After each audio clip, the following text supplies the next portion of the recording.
الحمد لله حمدا كثيرا. الحمد لله الذي أحاط بكل شيء خبرا، والحمد لله الذي جعل لكل شيء قدرا. الحمد لله الذي يسبح له الكل حمدا كثيرا.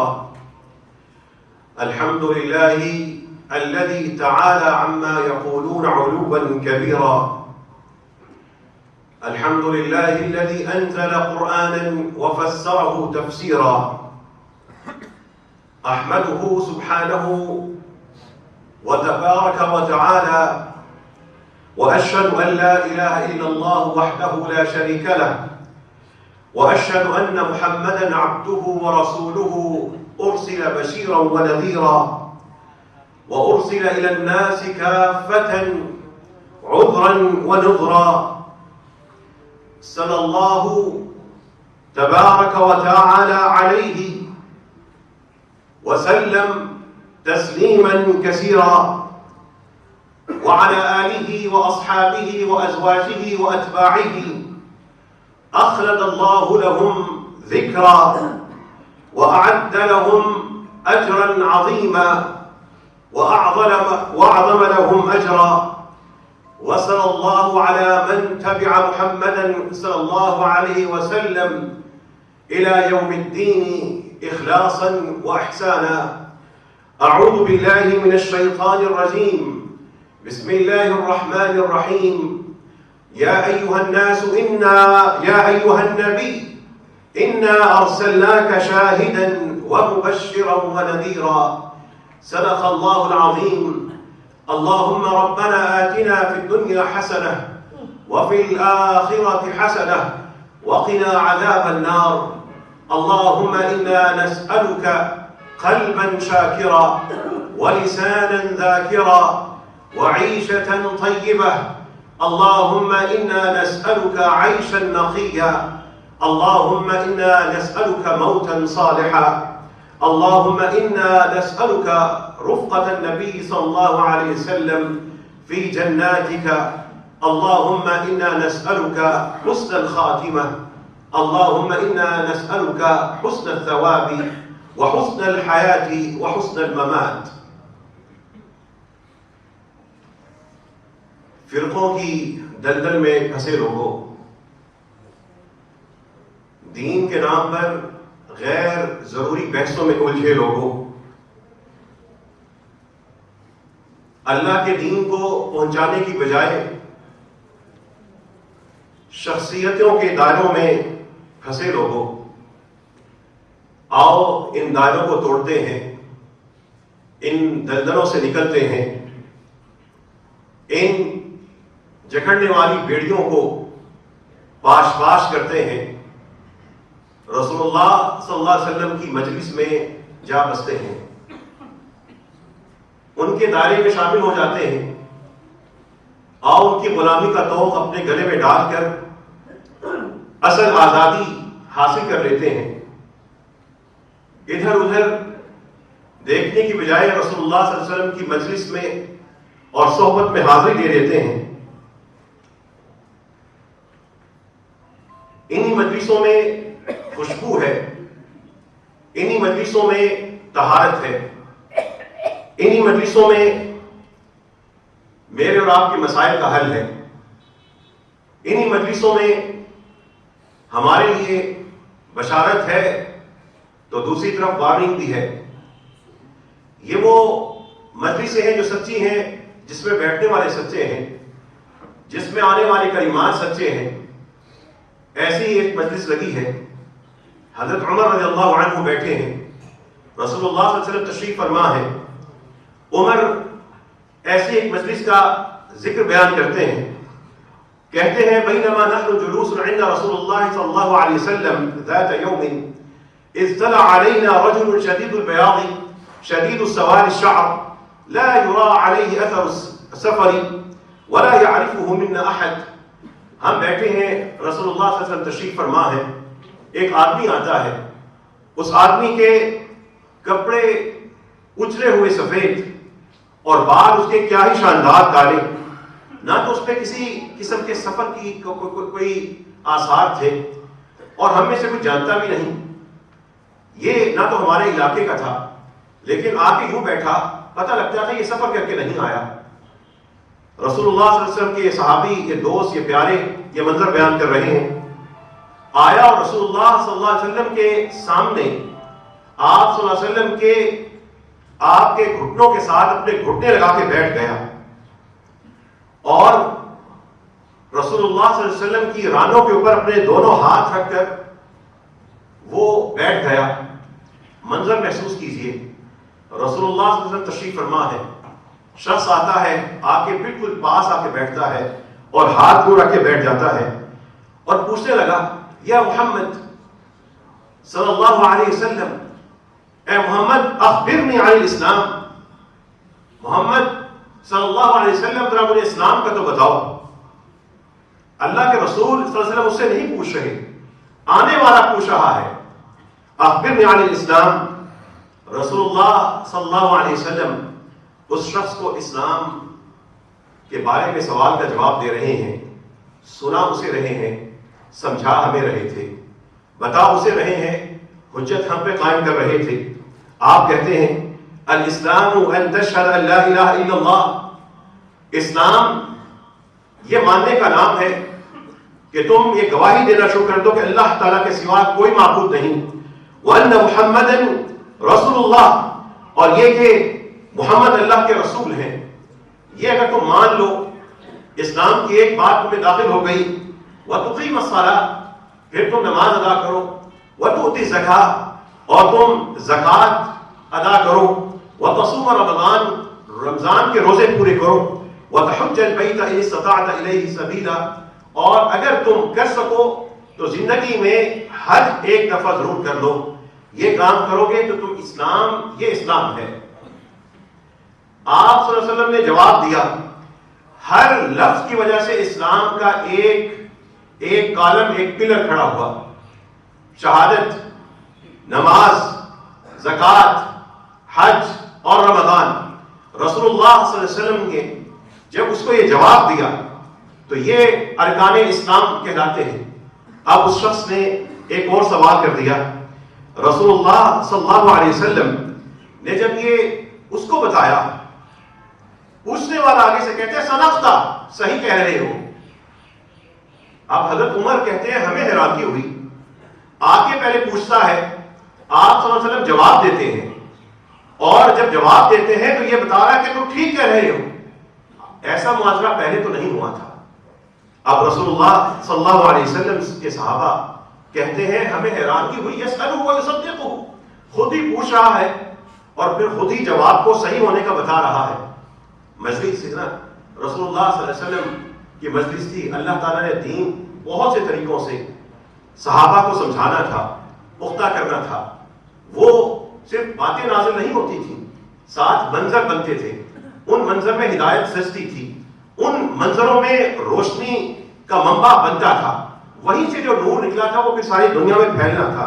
اب اس نے ایک اور سوال کر دیا، کہا پہلی بات تو ٹھیک، کہنے لگا فاخبرنی عن ایمان، محمد صلی اللہ علیہ وسلم ایمان کا بتاؤ، ایمان کیا ہے؟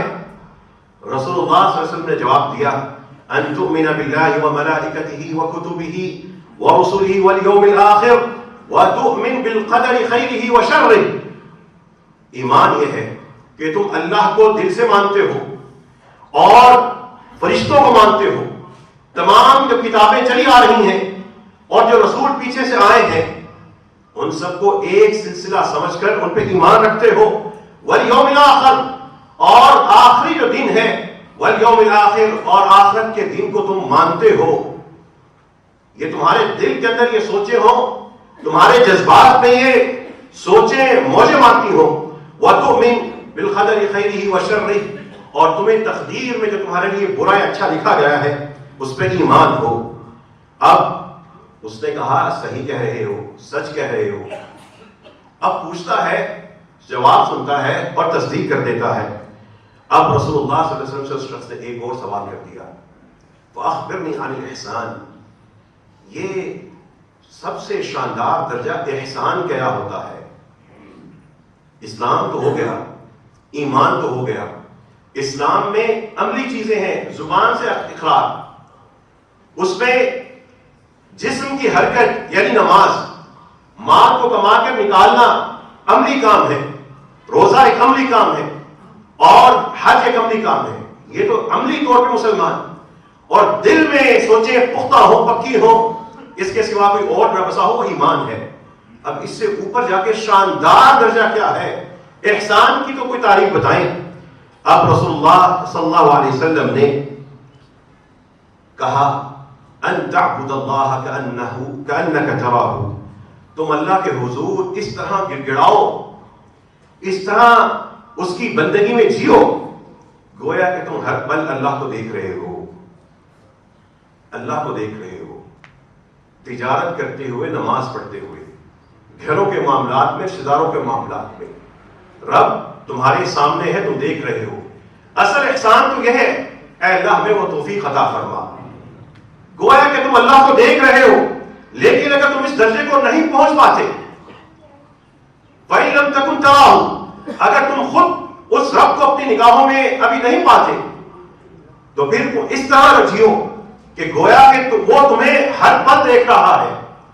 وہ مہربان، اپنی مہربانی والا تمہیں دیکھ رہا ہے، وہ غصے والا بھی تمہیں دیکھ رہا ہے، وہ جس کی پکڑ سخت ہے وہ بھی تمہیں دیکھ رہا ہے، وہ جس کا اجر بے حساب ہے وہ بھی تمہیں دیکھ رہا ہے. یہ جب بات رسول اللہ صلی اللہ علیہ وسلم نے کی تو اس شخص نے اگلا سوال کر دیا، اے اللہ کے رسول مجھے قیامت کا بتائیں وہ کیا ہوگی. اور اب رسول اللہ صلی اللہ علیہ وسلم نے فرمایا جس سے تم پوچھ رہے ہو وہ پوچھنے والے سے زیادہ علم نہیں رکھتا. یعنی جو تم میرے سامنے ہو تمہیں زیادہ پتا ہے. اب اس شخص نے کہا کہ مجھے آپ قیامت کی نشانیوں کو بتا دیں. رسول اللہ صلی اللہ علیہ وسلم نے فرمایا، یہ مجلس رسول اللہ صلی اللہ علیہ وسلم کی مجلس لگی ہے، منظر بنا ہے، صحابہ خاموش ہے، ایک اجنبی آ کے سوال کر رہا ہے، رسول اللہ جواب دے رہے ہیں. اس کی میں نشانیوں کو بتا دیتا ہوں. یہ ہوگا کہ لونڈی اپنے آقا کو جنم دے گی اور تم دیکھو گے یہ ننگے پاؤں رہنے والے، یہ بے لباس لوگ، یہ جانور اور مویشی چرا کر یہ گزارا کرنے والے، ان کے پاس اتنا ہوگا یتطاولون فی البنیان، یہ بڑی بڑی بلڈنگیں بنا کے اس پہ فخر محسوس کریں گے. کوئی اتنی منزلہ کوئی بادلوں کو شکست دے کر اس سے اوپر جا کے اس سے زیادہ منزلوں والا بڑے بڑے ٹاور بنائے گا. یتطاولون فی البنیان. اب رسول اللہ صلی اللہ علیہ وسلم کی یہ بات سن کر وہ شخص تھوڑی دیر ٹھہرا اور پھر رسول اللہ صلی اللہ علیہ وسلم جب وہ شخص چلا گیا، آپ صلی اللہ علیہ وسلم نے پوچھا عمر پتہ ہے یہ کون ہے؟ تو حضرت عمر نے کہا اللہ اور اس کے رسول کو بہتر پتا ہوگا، ہمیں تو یہ سمجھ نہیں آئی. رسول اللہ صلی اللہ علیہ وسلم نے فرمایا فَإِنَّهُ جِبْرَائِیلُ يُعَلِّمُكُمْ دِینَکُمْ، لوگوں یہ جبرائیل تھے تمہیں تمہارا دین سکھانے آئے تھے. جبرائیل سکھانے والے ہوں، رسول اللہ کے ساتھ مل کے سکھا رہے ہوں، صحابہ کرام سیکھ رہے ہوں، ادب کا مقام ہو. جو دین یہاں سے ملے گا کسی اور مجلس سے مل سکتا ہے، کسی اور دربار سے مل سکتا ہے، کسی اور دائرے سے مل سکتا ہے. ہم نے ان چیزوں کا مطالعہ چھوڑ دیا، ہم کہاں جا بسے. آئے رسول اللہ صلی اللہ علیہ وسلم کی مجلس میں، ایک اور مجلس میں چلتے ہیں، وہاں پر سہل بن سعد ہیں، وہ بیان کرتے ہیں ایک آدمی آیا، جاء رجل الى النبی صلی اللہ علیہ وسلم، وہ آدمی کہنے لگا یا رسول اللہ، اے اللہ کے رسول، دلنی علی عمل اذا عملته، اے اللہ کے رسول مجھے ایک ایسا عمل بتائیں، اذا عملته، جب میں اس کو کروں، احبنی اللہ واحبنی الناس، جب میں وہ کروں تو میرا رب مجھے محبت کرنا شروع کر دے اور لوگ بھی مجھے چاہت دینا شروع کر دیں. چیلنج بناتے تھے نا اپنی زندگی کا، یا اللہ یہ نماز، اے اللہ کے رسول یہ نماز روزہ یہ نیک کام سارے کرتے ہیں، لیکن اب ایک ایسا عمل بتائیں جو میری زندگی کا دستور ہو، جو میرا منشور ہو، جو میری عادت ہو، جو میری عبادت ہو، جس سے میں رب کو کماؤں، جس سے میں اس کی محبت سے میٹ لوں. رسول اللہ صلی اللہ علیہ وسلم نے فرمایا اذهب فی الدنیا، دنیا سے بے رغبتی اختیار کرنا شروع کر دو. اذهب فی الدنیا یحبک اللہ، دنیا کے بارے میں لالچ چھوڑ دو، اللہ کے پیارے بن جاؤ گے. رزق کے حلال کماتے رہو، خرچ کرتے رہو، لیکن رزق ہی کے نہ ہو کے رہ جاؤ، رازق سے رشتہ جوڑ لو. اذهب في الدنيا يحبك الله واذهب فيما عند الناس يحبك الناس. اور دوسری بات جو لوگوں کے پاس ہے، مال، دولت، شہرت، مرتبہ، اس پہ نظر نہ رکھا کرو. لوگ تمہیں پیار کرنا شروع کر دیں گے. بے لوث ہو جاؤ. رشتے اور تعلق کسی شخص کے مقام و مرتبہ، دولت یا گریڈ کے لیے نہ بناؤ. دوستیاں اس لیے نہ بناؤ. جنازوں میں اس لیے نہ جاؤ کہ نہ گیا تو کوئی کیا کہے گا. اس لیے جاؤ کہ بندہ تھا، بخشش کا طلبگار ہے، میں اللہ کے حضور اس کا سفارش کرنے والا ہوں. تکلیفوں میں اس لیے ساتھ نہ دو کہ رشتہ داری ہے، اس کا اپنا اجر ہے، لیکن انسان کو دیکھتے ہی اس کی تکلیف کے لیے بے لوث ہو کے جینا شروع کر دو. لوگوں کے دلوں میں اللہ تمہاری محبت ڈال دے گا. پھر رسول اللہ صلی اللہ علیہ وسلم کی آئے ایک اور مجلس میں چلتے ہیں. آئے ایک شخص آتا ہے، حضرت عبداللہ بن ابی اوفا کہتے ہیں رسول اللہ صلی اللہ علیہ وسلم کے پاس ایک شخص آ گیا. دین کی رحمت کیا تھی، دین پڑھانے والوں میں رحمت کیسی ہونی چاہیے، ان کا رویہ کیسا ہونا چاہیے.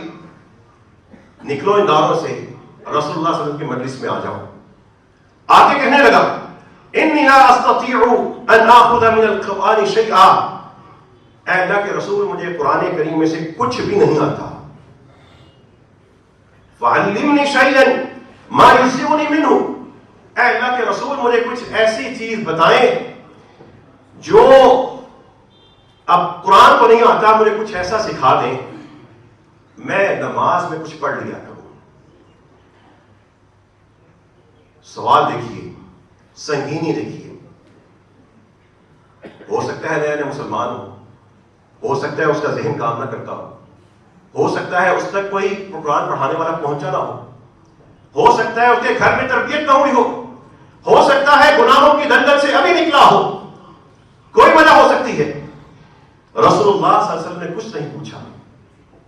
کوئی آگے سے نہیں کہا اپنی عمر دیکھ اور کام دیکھ اور باتیں دیکھ. اس کا چرچا نہیں کیا.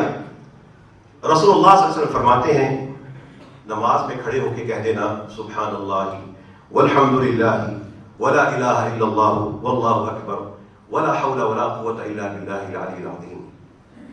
جو تمہیں ذکر آتا ہے وہ کھڑے تو ہو جاؤ، کچھ تو کہہ دو، رب کے حضور کچھ کہہ دینا.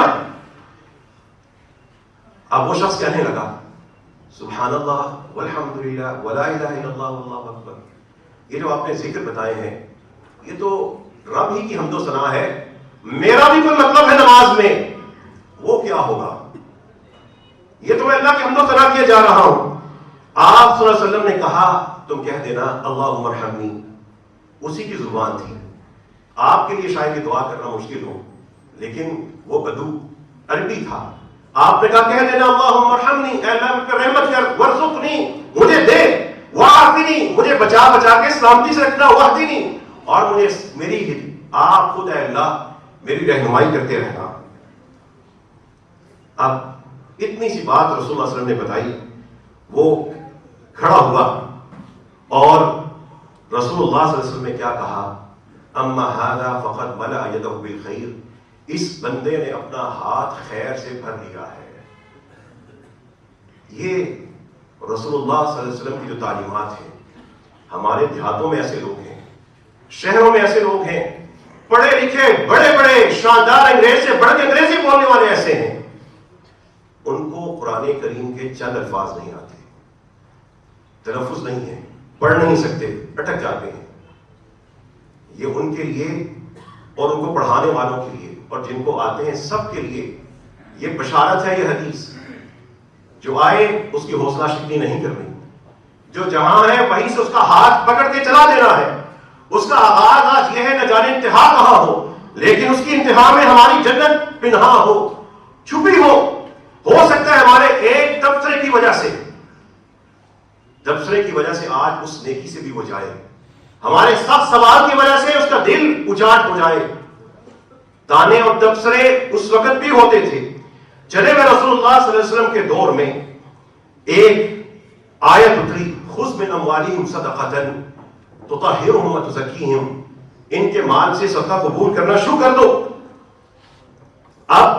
جب یہ آیت نازل ہوئی تبصرے اور نیک کاموں پہ تبصرے کرنے والے اور اس کو مذاق سمجھنے والے اور بے لگام ہو کے پوسٹیں کرنے والے اس حدیث کو اچھی طرح سنیے. جب اللہ کی طرف سے یہ فرمان ہوا کہ ان کے معنی میں صدقہ قبول کیجئے، اہل ایمان جو گھر میں تھا اٹھا کے لانا شروع ہو گئے، بھر کے لا رہے ہیں. کچھ تبصرہ کرنے والے، کچھ لوگ جو بھر کے لاتے تھے کہتے تھے یہ بڑا سامان لے کے آیا، ایک خوب بھر کے سامان لے کے آیا. کوئی تھوڑا سا 1 کلو 2 کلو لے کے آتا تھا، غریب کے پاس اتنا تھا. کچھ لوگوں نے باتیں کرنا شروع کر دی، یہ 2 کلو لے کے آیا ہے، اللہ کو تیرے صدقے کی ضرورت نہیں ہے. یہ کیا پاؤ اٹھا کے گھوم رہے ہو، یہ کیا تھوڑی کھجور اٹھا کے لائے ہو، قرآن کو دیکھو بوری بھر کے لایا ہے. لوگوں کی زبانیں اس وقت میں بھی چلتی تھی، ایسے تھے، ارد گرد ہوتے تھے. وہ زیادہ ان نیک لوگوں کو ہر طرف سے سینٹی میٹرز میں ناپتے تولتے رہتے تھے. اب یہ جب لوگوں نے ان کے نیک کاموں کے دیکھے اس طرح کی باتیں شروع ہوئیں، قرآن نازل ہوتا ہے. وہ لوگ جو اہل ایمان جو صدقات کر رہے ہیں لیکن اپنی حیثیت کے مطابق زیادہ نہیں دے سکتے، ان کا مذاق اڑا رہے ہیں. ان لوگوں کے بارے میں قرآن اعلان کرتا ہے کہ اللہ تعالیٰ ایسے لوگوں کے لیے دردناک عذاب کی بشارت دیتے ہیں. کوئی جو جتنی نیکی کر رہا ہے، کوئی ہو سکتا ہے چہرے پہ اس نے داڑھی نہ رکھی ہو، اللہ توفیق دے کر رکھ لے گا، لیکن وہ بندہ بڑے خیر کا کام کر رہا ہوتا ہے، لوگ تبصرے کر جاتے ہیں. کوئی خاتون ہو سکتا ہے کہ وہ نمونے کے طور پر آئیڈیل سٹیج پہ جا کے پردہ نہ کرتی ہو، لیکن اللہ اس سے بھی خیر کے کام لے رہا ہوتا ہے. کسی کی کمی کو اس کی نیکی کے اوپر تبصرہ کرنے کے لیے استعمال نہیں کرنا، یہ قرآن کا ادب ہے. یہ قرآن کریم کہتا ہے فَهُمْ سَخِرُوا بِالْمُؤْمِنِينَ، یہ اہل ایمان کا مذاق اڑا رہے ہیں. یہ رسول اللہ صلی اللہ علیہ وسلم کی اس مجلس میں ہی ہوتا تھا. آئیے پھر ایک اور مجلس میں چلتے ہیں.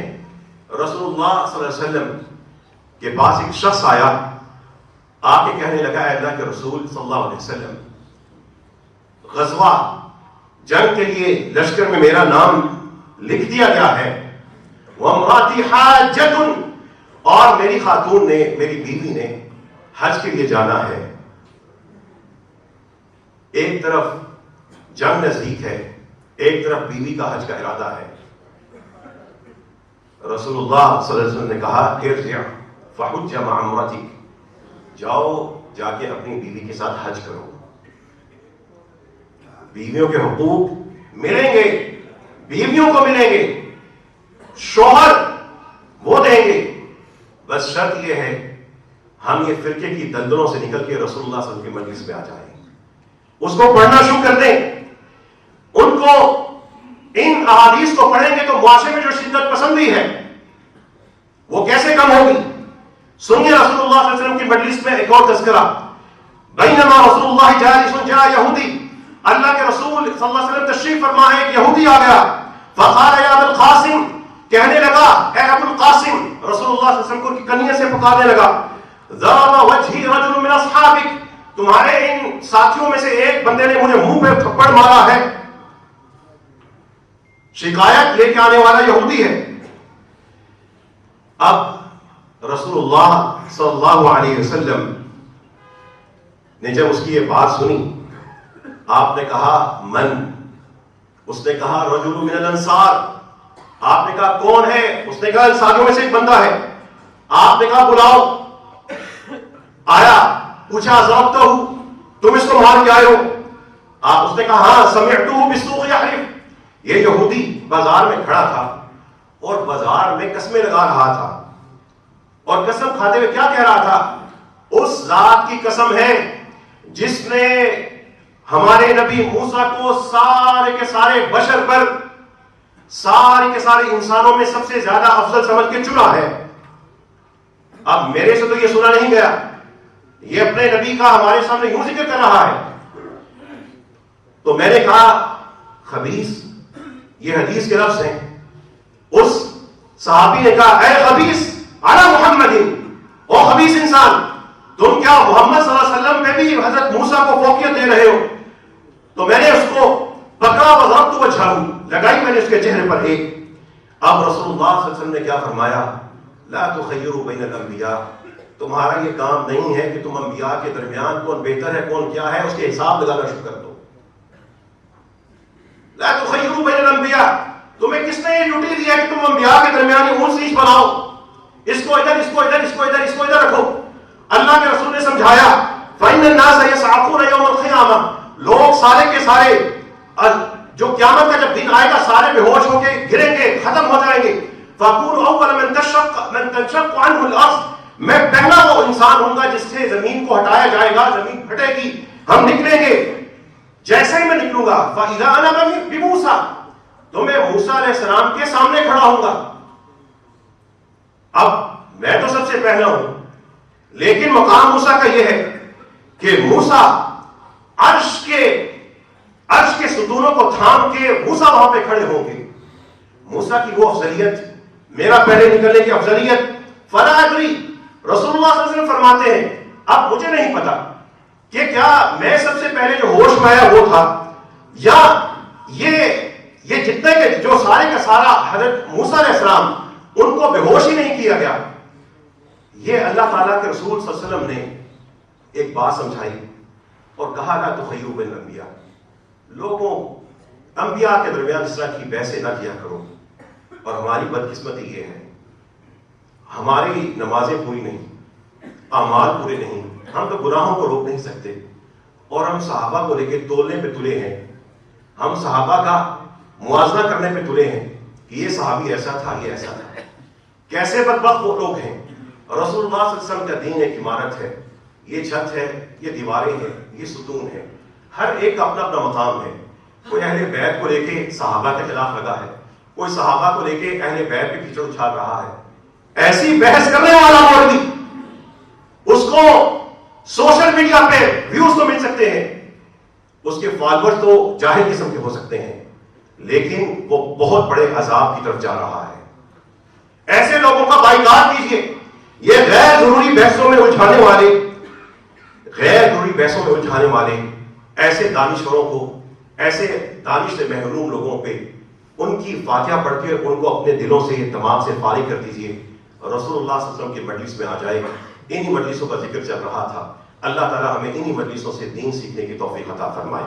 وآخر دعوانا الحمد للہ رب العالمین طیبا مبارکا الحمد للہ حمدا کما ينبغي لجلال وجهه وعظیم سلطانه اللهم صل على نبينا محمد اللهم صل على رسولنا محمد وعلى آله وأصحابه وأزواجه وأتباعه إلى يوم الدين۔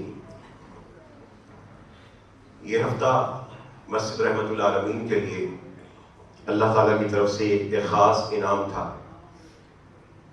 پورا ہفتہ اس مسجد کو لوگ دور دراز سے دیکھنے کے لیے آتے رہے، آ رہے ہیں، سوشل میڈیا پہ نیوز چینلز میں اس کا تذکرہ چلتا رہا۔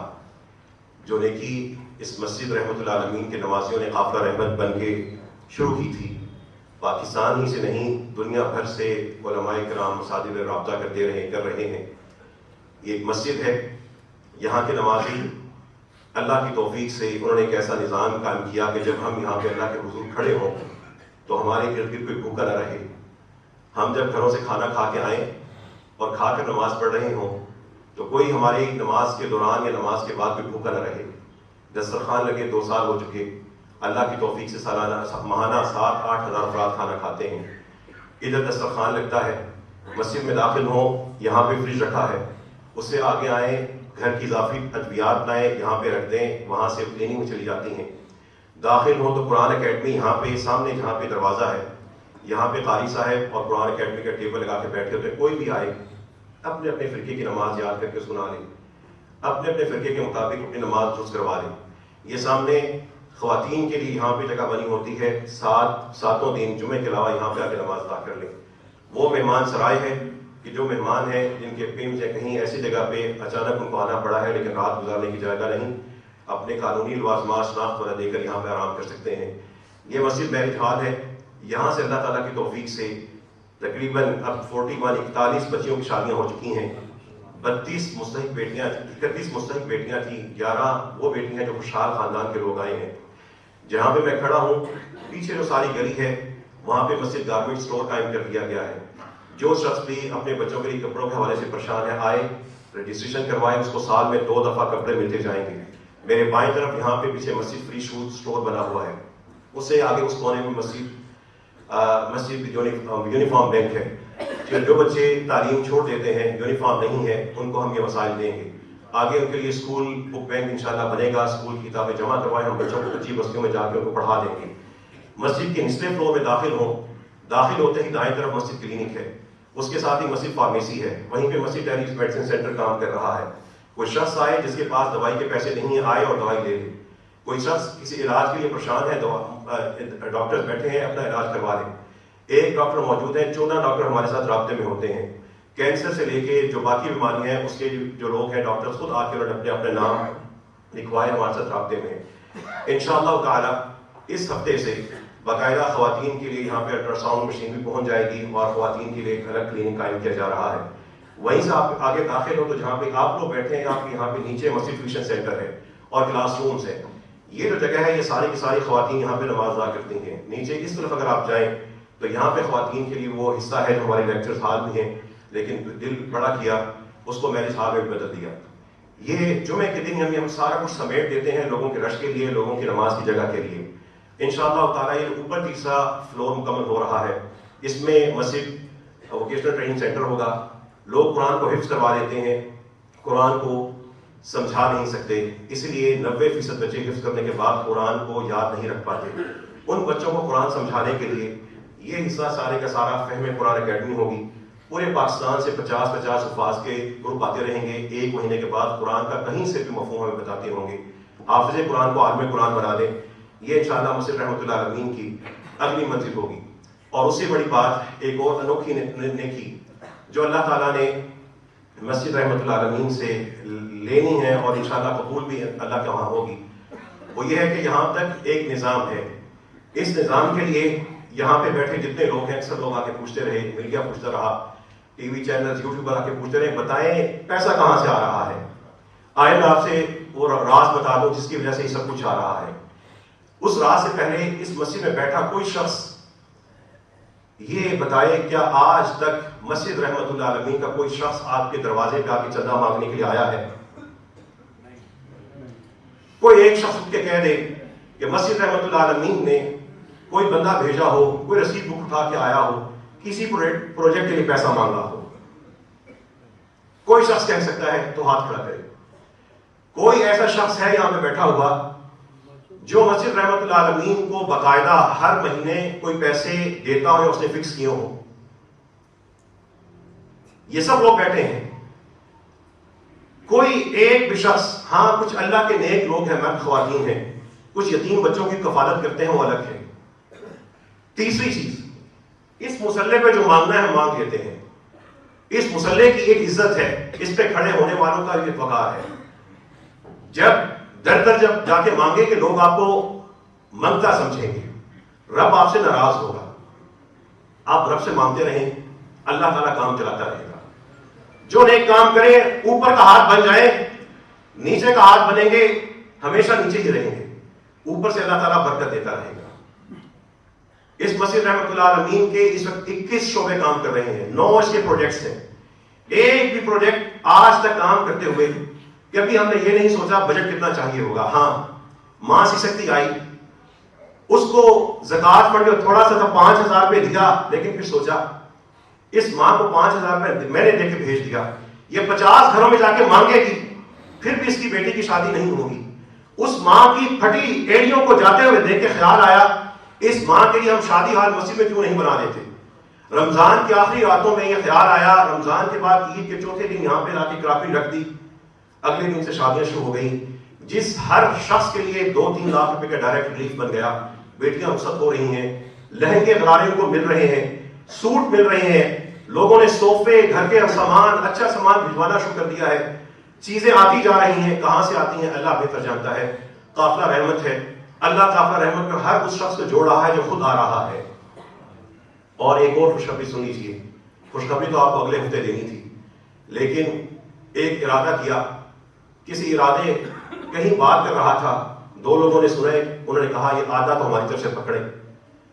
وہ یہ ہے اسلام آباد میں جہاں جہاں پر مزدور بیٹھتے ہیں، پہلے ہم جا کے صرف میڈیکل کیمپ لگاتے تھے ہفتے میں 1-2 دفعہ، اور اکثر مزدور کوئی بیمار ہے، کوئی ایسا ہے، اس بیماری میں لگے ہوئے ہیں، کام کر رہے ہیں.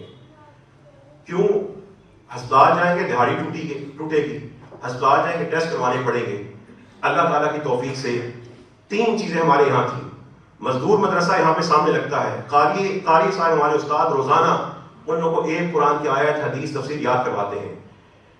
مسجد رحمت العالمین کی طرف سے کچھ ساتھیوں نے مل کے ابتدائی طور پہ ایک ٹرک ڈونیٹ کیا ہے. اس ٹرک کے اندر مسجد فارمیسی ہوگی، ڈاکٹرز ہوں گے، کلینک ہوگا، ساتھ ہمارا دسترخوان کا سیکشن جایا کرے گا، ساتھ ہمارے استاد جائیں گے. جہاں جہاں پہ مزدور بیٹھتے ہیں، جہاں جہاں پہ کچی غریب بستیاں ہیں، وہاں پر جا کے وہ دسترخوان لگے گا، وہ لوگ کھانا بھی کھائیں گے. کبھی ان کی دعوت ہوگی، ساتھ ہمارے استاد وہاں پہ قرآن اور تجوید وہاں پہ ان کو پڑھائیں گے، صورتیں یاد کروائیں گے، لا الہ الا اللہ سکھائیں گے، اذکار یاد کروائیں گے، وضو کا طریقہ بتائیں گے. ڈاکٹر چیک اپ کریں گے، فارمیسی سے وہ دوائیاں مل جائیں گی. یہ اسلام آباد میں جہاں جہاں پہ مزدور لگے ہیں، مسجد رحمت العالمین کا یہ موبائل دسترخوان، موبائل کلینک، موبائل مدرسہ لگے گا. اور ہم یہاں پہ دعوت دیتے ہیں اسلام آباد کی مسجدوں کو، آپ اپنے مسجد کے سامنے صرف ہمارا ٹرک کھڑا ہونے دیں. ہم نے بڑی کوشش کی کہ مسجدیں جگہ دے دیں، ہم آپ کو فارمیسی بنا دیتے ہیں، ہم ڈاکٹر بھیج دیتے ہیں، لیکن ان کی زیادہ بہتر ترجیحات ہیں. ہم یہ چاہتے ہیں کہ مسجدوں والے صرف ہمیں اپنی مسجد کے سامنے ٹرک کھڑا کرنے دیں. ہم جائیں گے مارکیٹ کے ورکشاپ، ورکرز کو پتا ہوگا صبح 8 سے 9 ڈاکٹر آئے گا، ہمارا علاج کر جائے گا، ہمارا کلمہ وہ سن جائے گا، ہمیں وہاں سے کچھ نہ کچھ کھانے کو مل جائے گا، ہم ان کو وہاں سے پھٹے کپڑے میں کام کرنے کو سوٹ دے دیں گے. یہ مساجد کے ذریعے مسجد سے مسجد اللہ تعالیٰ کی توفیق سے اسلام آباد بھر کی ان مقامات پر ان لوگوں کو براہ راست ریلیف ملے گا. آخری بات سن لیجیے، راز کیا تھا؟ راز یہ ہے، یہ چندہ بکس بڑا پیارا ہوتا ہے، کچھ لوگ اس سے گھبراتے ہیں. اس چندہ بکس کو کبھی کھولیے، اس کو جب کھولتے ہیں اس میں جو چھوٹے چھوٹے نوٹ ہوتے ہیں، 10 کے، 20 کے، 50 کے، 100 کے، کسی نے موڑ موڑ کے ڈالے ہوتے ہیں، بڑے نوٹ کم ہوتے ہیں. ایسے کاموں میں اللہ تعالیٰ جن کو ساتھ لے کے چلتا ہے وہ بڑے بڑے بھی ہوتے ہیں، لیکن یہ جو اہل ایمان تھوڑا تھوڑا دیتے ہیں، مسجد رحمت العالمین ان کا جو آ رہا ہے انہی کو لٹا رہی ہے. کسی ذات پر نہیں، کسی شخصیت پر نہیں، کسی تنظیم پر نہیں، کسی جلسے پر نہیں، کسی ریاکاری کے ایسے مظہر پر ایک پیسہ بھی خرچ نہیں ہو رہا. وہ سارے کا سارا اسی اللہ کی مخلوق کو واپس دیے جا رہے ہیں. اگر مسجدیں پاکستان بھر کی صرف 1% بڑی مسجدیں، 1% بڑی مساجد یہ نظام قائم کر لیں، خودکشیاں کم ہو جائیں، ٹریفک کا رش کم ہو جائے، ہسپتالوں پہ رش کم ہو جائے. کیسے کم ہو؟ جب اسلام آباد کی بڑی بڑی مساجد میں ڈاکٹر بیٹھے ہوں تو پیمز کیوں کوئی آئے گا؟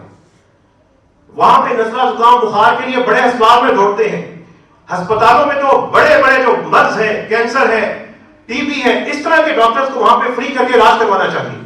ہمارا بخار ہوتا ہے، اٹھتا ہے، جا کے پیمز کے دروازے بیٹھتا ہے، ٹریفک کا رش الگ، پارکنگ الگ. یہ سوشل سیکورٹی سسٹم ہمارا سب سے بڑا مساجد بنا سکتی ہیں. اللہ تعالیٰ سے دعا کیجیے اللہ ہم سب کو اخلاص پہ قائم فرما. رسول اللہ صلی اللہ علیہ وسلم کی مسجد میں جس طرح خطبے ہی نہیں ہوتے تھے، آواز ہوتی تھی. یہ تالا کہاں سے آیا؟ مسجدوں کو تالے نہیں لگتے تھے، یہاں پہ تراکیاں رکتی تھیں، یہاں پہ نکاح ہوتے تھے، یہاں سے لشکر جاتے تھے، یہاں پہ فیصلہ ہوتا تھا، یہاں سے میراث ملتی تھی، یہاں پہ امن ملتا تھا، یہاں پہ بیٹی کا شفا ہوتا تھا. بیٹیاں ہراساں ہوتی ہیں، تھانوں میں جانے سے گھبراتی ہیں، کورٹوں میں ذلیل ہوتی ہیں. مسجد کے نمازیوں تم کہاں ہو؟ کوئی بیٹی کو بلیک میل کرے، ہراساں کرے، مسجد کے اندر ونگ ہونا چاہیے.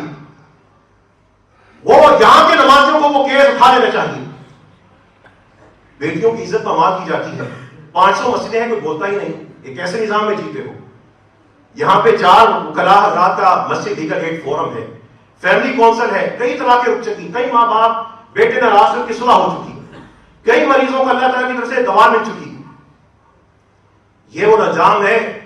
مسجدوں کو سنگ مرمر نہ لگائے، یہ سیمنٹ کرے، صفائی کے لیے پینٹ کر دیں، تھوڑی سی کلر اسکیم اچھی کر دیں بس. اس کے بعد یتطاولون فی البنیان، لوگ بڑی بڑی بلڈنگیں بنا کے اس میں غرور و فخر میں پڑتے ہیں. یہ سادہ سا ممبر، یہ پرانا سا ممبر، اس سے کیا فرق پڑتا ہے؟ کتنے ہی لوگوں نے آپ کہا اس کو بدل لیں، اس میں کمی کیا ہے؟ ان میں خرچ نہ کیجیے. رب کی مخلوق اس وقت ستم کا شکار ہے، ان میں بانٹ دیجیے، ان کو اٹھا لیجیے، سہارا بن جائیے. مسجدیں اتنی بڑی حکومت ہے، نمازیں اتنی بڑی قوت ہے، اگر یہ مل جائے، معاشرے میں بے حیائی ختم ہو جائے، چوری ڈکیتی ختم ہو جائے، خودکشی کم ہو جائے، بے روزگاری ختم ہو جائے، یہ جو مانگتے پھرتے ہیں گداگری ختم ہو جائے. اس علاقے میں اعلان ہے، جو کوئی آپ سے آ کے مانگے کہ مجھے میں بھوکا ہوں کھانا کھلا دیں، اس کو یہاں پہ بھیج دیں، کھانا ہم کھلائیں گے. اسے کہیں پیسے نہیں دینے، ہم تمہیں ٹریننگ دیں گے، ہنر دیں گے، کھانا کھا کے اٹھو. یہ لو 500 روپے کا کپڑا خریدے جاؤ، جا کے گاڑیاں صاف کرو، شام تک وہ کمانا شروع کر دے گا. گداگری ختم کیجیے. ہاں، جو کمانے کے باوجود مشکل کا شکار ہے ان کو دیجیے کھانا، ان کو دیجیے دوائیاں. یہ جمعے کے دن، آج کے خاص دن کے طور پر بہت سے لوگ دور سے بھی آئے ہیں. مسجد رحمت العالمین کے یہ سارے شعبے آج مردوں کے لیے کھولے جا رہے ہیں. خواتین سے گزارش ہے کہ نماز جمعہ جیسے ہی ختم ہو 10 منٹ کے اندر نیچے کا سیکشن بھی خالی کر دیں. آپ لوگوں سے گزارش ہے کہ آپ لوگ اپنے اپنے کیمرے آن کیجئے، لائیو ویڈیو آن کیجئے، مسجد کی سڑیاں اتر کے دائیں طرف سے داخل ہو جائیں. لوگوں کو مل کر پورے معاشرے میں ایسی مسئلے بننے کے لیے ایک ایک سیکشن جا کے دیکھیے. جو انتظامیہ کھڑی ہوگی ان کے ساتھ تعاون کیجیے. اللہ سے دعا کیجیے اللہ ہمیں اخلاص پہ قائم رکھ دے، ہماری اس نیکی کو قبول فرما. اے رب کریم، رسول اللہ صلی اللہ علیہ وسلم کی امت ہے، وہ رحمت للعالمین ہے. اے اللہ ہمیں بھی رحمتیں بانٹنے کی توفیق عطا فرما. اے اللہ تیری بھی رحمت ہمیں چاہیے، اپنی رحمت سے نواز دے. اے اللہ دنیا میں بھی آخرت میں بھی اپنی رحمت سے نواز کے رکھنا. اے اللہ ہمارے مریضوں پہ اپنی رحمت نازل فرما، جو تنگ دست ہیں ان پہ اپنی رحمت نازل فرما. رب کریم اہل غزہ پہ اپنی رحمت نازل فرما، ان پہ اپنی سکینت نازل فرما. اے اللہ ان کی مدد فرما دے. اے رب کریم ان کو دنیا کی تکلیفوں سے بے نیاز فرما دے. اہل فلسطین کی مدد فرما. اے رب کریم جو ان کی مدد کر رہے ہیں ان کی مدد فرما، جو ان کے دشمنوں کی مدد کر رہے ہیں ان کو برباد کر دے، ان کے دشمنوں کو ہلاک کر دے، ان کی سازش کو ناکام بنا دے، ان کے گھروں کو اجاڑ دے، ان کے آپس کے اتحاد کو پاش پاش کر دے. اے رب کریم مسلمانوں کو اتحاد قائم فرما دے، ان کے دلوں کو جوڑ دے. رب کریم ان کو محبت سے امتی بنا دے. یہ جو جتنے فرقوں میں بٹے ہیں اللہ ان کو فرقوں میں جو بانٹ رہا ہے اس کو ناکام کر دے. اے اللہ ان کو یہ چھوٹے موٹے اختلاف بھلا کر رسول اللہ صلی اللہ علیہ وسلم کی مجلسوں سے اپنا دین سیکھنے کی توفیق عطا فرما. اے اللہ ہم سب سے راضی ہو جا، ہمارے ماں باپ سے راضی ہو جا، ہمارے وجود کو ہمارے ماں باپ کے لیے صدقہ جاریہ بنا دے. اے اللہ ہمیں ماں باپ کے ساتھ جنت میں اکٹھا فرما دینا. اے اللہ وہاں پہ ہمیں ان کی جدا کر کے اے اللہ رسوا نہ کرنا. اے اللہ ہمیں جنت والے گھرانے بنا دے. اے اللہ قیامت کے دن رسوا نہ کرنا. ربنا آتنا فی الدنیا حسنہ وفی الآخرۃ حسنہ وقنا عذاب النار وآخر دعوانا الحمد للہ.